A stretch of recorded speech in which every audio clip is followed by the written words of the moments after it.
À la kulli hal, il faut déjà définir qu'est-ce que la philosophie. Si la philosophie c'est la simple réflexion ou la simple analyse des événements, que ce soit anthropologiques, sociologiques, historiques ou autres, cela ne pose aucun problème en soi. Après,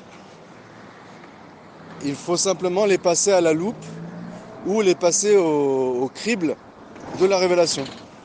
C'est la révélation qui est la source principale pour définir ce qui est, pour séparer le bon grain de l'ivraie et définir ce qui est bon et juste dans la philosophie et rejeter ce qui n'est pas juste, ce qui n'est pas, j'allais dire, révélo-compatible ou corano-compatible. Donc, cet aspect de la philosophie ne pose aucun problème. D'ailleurs, Ben Taimia il concède aux philosophes grecs qu'ils ont des bonnes réflexions en matière politique, en sociologie, en anthropologie. Ils ont des beaux traités sur la nature ou autres. Mais, encore une fois, à condition de les passer au crible de la prophétie. Donc c'est le terme, à peu près, ce serait prophétie ou prophéto compatible.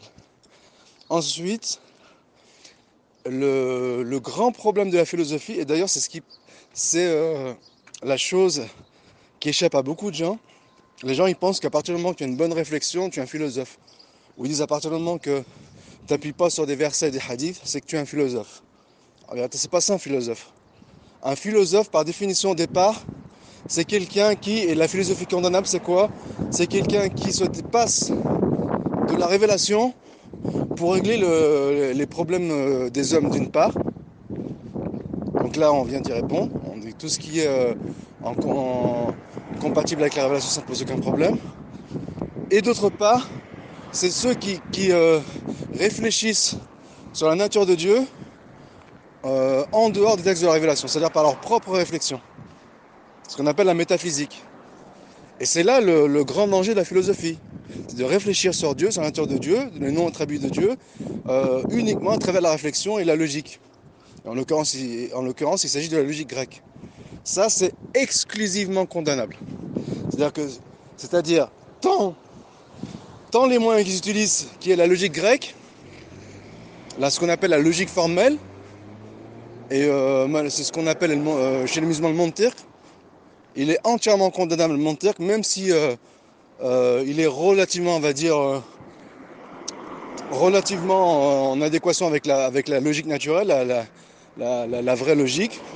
Mais on n'en a pas besoin, les musulmans n'en ont pas besoin. D'ailleurs, ni les non-musulmans n'en ont pas besoin. Et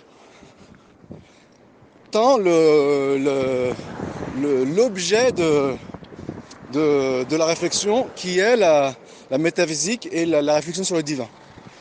Donc tant l'outil que la finalité, ils sont entièrement condamnables.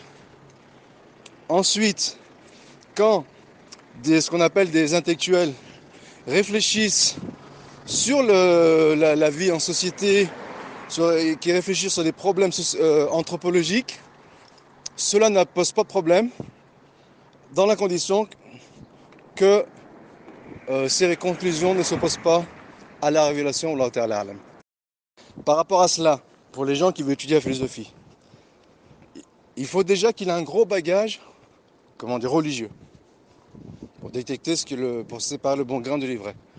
Mais à la limite, quand bien même il n'aurait pas un gros bagage religieux et qu'il s'intéresserait à certains problèmes sociétaux qui, de son point de vue, ne sont pas traités par le Coran, éventuellement, il pourrait s'intéresser à ce qu'en disent les philosophes, sous réserve bien sûr de vérifier s'ils sont compatibles avec le Coran. Et pour ce qui est de la métaphysique, c'est entièrement condamnable. Il est interdit d'étudier la métaphysique, sauf si c'est pour les réfuter. Voilà. C'est un petit peu comme, on va dire, comme la Bible, mais bon, la Bible elle est plus noble que la métaphysique, c'est sûr et certain, mais la Bible, on ne doit pas lire la Bible, si ce n'est que dans l'intention de le réfuter. Et là, c'est la même chose. Ne pas lire la métaphysique, si ce n'est que dans l'intention de le réfuter. Donc déjà avoir un gros bagage religieux et intellectuel.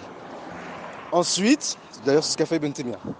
Ensuite, pour ce qui est des autres chapitres, des autres domaines qui ne touchent pas à la métaphysique, on peut éventuellement les étudier, même venant des philosophes, mais encore une fois sous réserve que leurs conclusions ne s'opposent pas à la révélation. Wallahu ta'ala alam. En résumé, il faut distinguer chez les philosophes entre ce qui relève de la métaphysique et la théologie et ce qui relève des sciences humaines. Wallahu ta'ala alam.